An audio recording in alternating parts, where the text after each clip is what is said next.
Hola a todos, yo soy Lucía de Paraguay. Quería contarles mi experiencia con respecto al Biblio Challenge, que realmente ha sido de mucha bendición para mí, así como lo sé que fue para muchas personas más.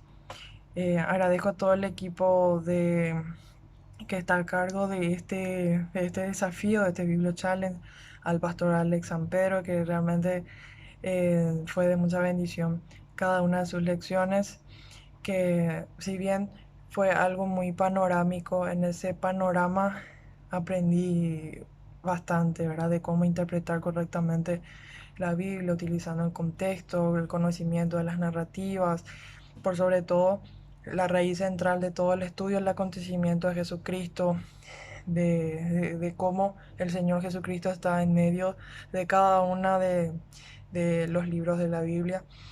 Le podemos encontrar a Él en todo momento.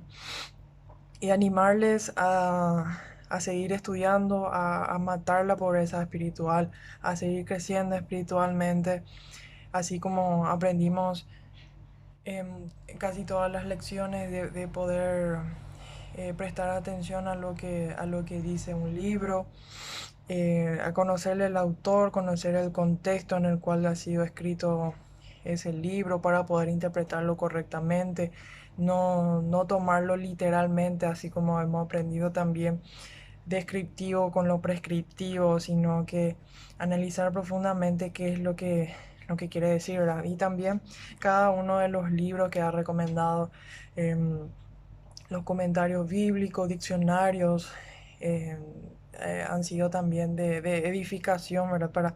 Para tener una idea de qué materiales de repente uno puede recurrir, ¿verdad? Para poder sacarnos de, de nuestras dudas, ¿verdad? Y tengo, tengo todos mis apuntes que he hecho en este tiempo que lo fui revisando. Empezamos con la primera lección sobre qué es la Biblia, que aprendimos que es la obra de arte más influyente en toda la historia, es un libro que contiene varios géneros literarios, ¿verdad? Entre ellos poesías y varios géneros literarios. Luego del segundo día hemos hablado sobre las narrativas del Antiguo Testamento, de que es un libro lleno de historia, ¿verdad? De que sobre todo la Biblia, es, la ley está basada en historias del ser inspirador. La historia del pueblo de Israel avanza anclados en personajes concretos de la historia de un pueblo.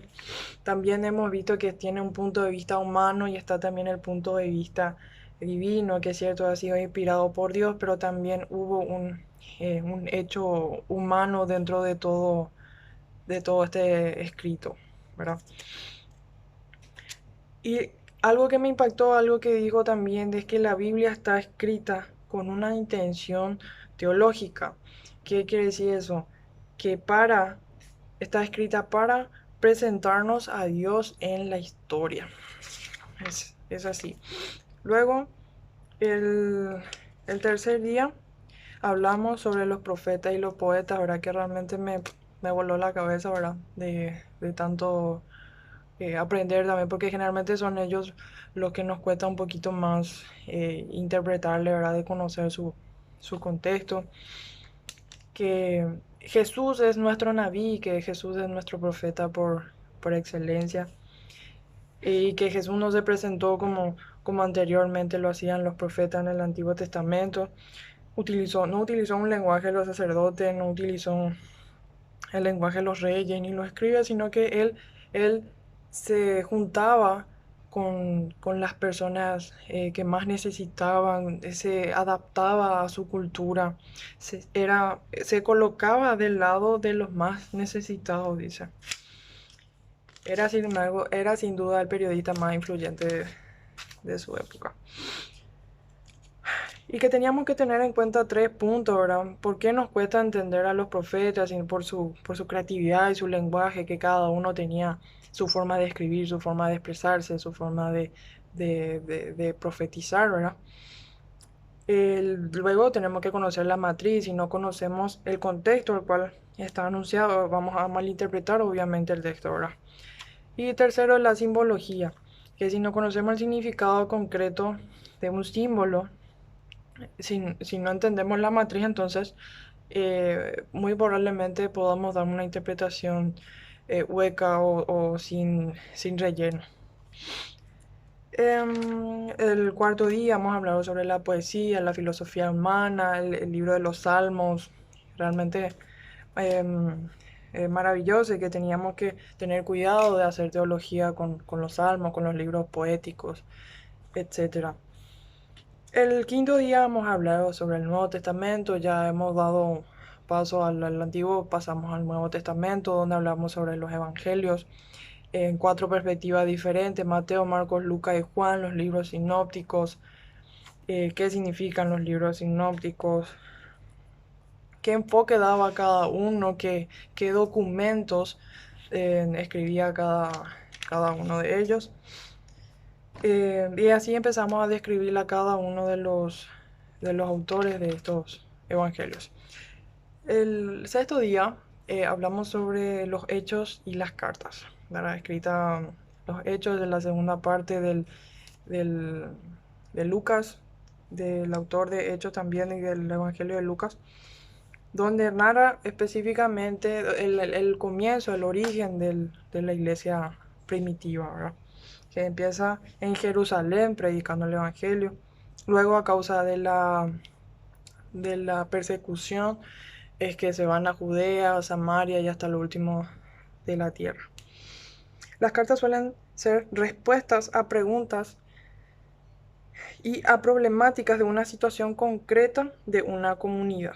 O sea, que teníamos que entender el contexto en el cual Pablo estaba escribiendo una carta, porque Pablo es diferente su enfoque en el libro de Filipenses, por ejemplo, con el libro de los Corintios.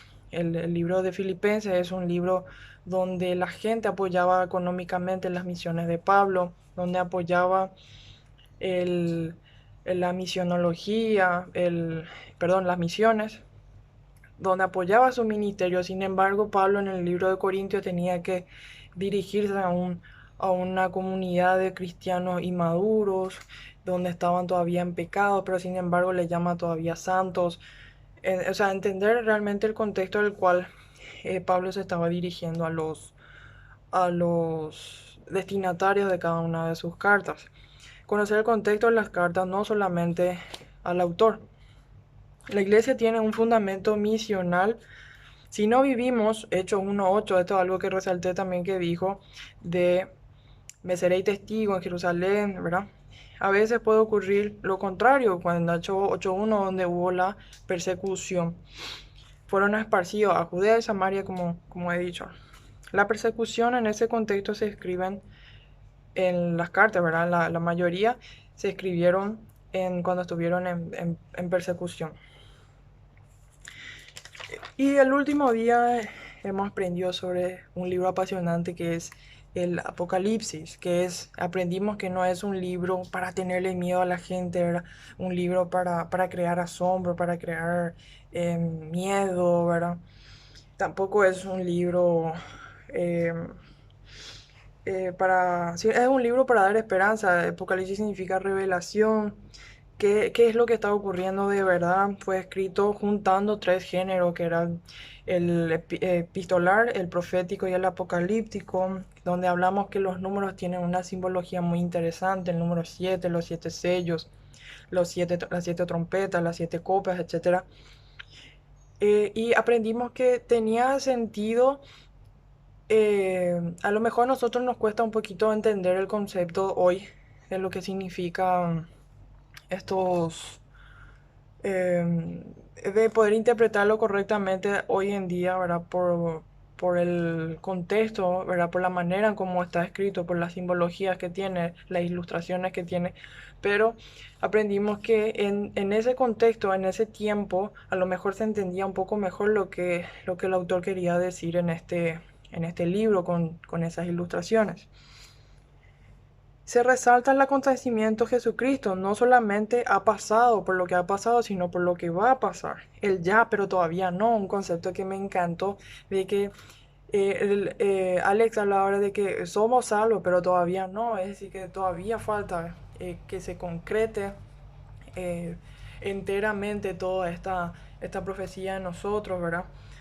El apoteosis y el reconocer que alguien es Dios, divinizar a alguien, y eso es más o menos en general lo que nosotros aprendimos y lo que personalmente me animó a poder matar mi pobreza espiritual, hizo que el Señor ponga en mí un deseo de poder, de querer estudiar más la palabra, de querer prepararme, de querer conocerle más en intimidad primeramente, no solamente llenar mi cabeza de conocimiento, sino de estar en su presencia. Así que te invito a que sigas estudiando, a que te apuntes, a que tomes ese tiempo de intimidad con el Señor para conocerle un poco más, de conocerle verdaderamente su esencia. Y así dentro de sus cámaras de amor podamos enamorarnos más y más de Él y ponerlo en práctica todo lo que hemos aprendido. Un saludo enorme y mucha bendición. Ha sido realmente mucha bendición este curso para mi vida en lo personal. Me está ayudando a confrontar realmente muchas áreas de mi vida y también a poner en práctica todo lo que he aprendido en este tiempo y espero poder eh, conocer más, prepararme un poco más para servirle al Señor y muchas gracias. Hasta luego.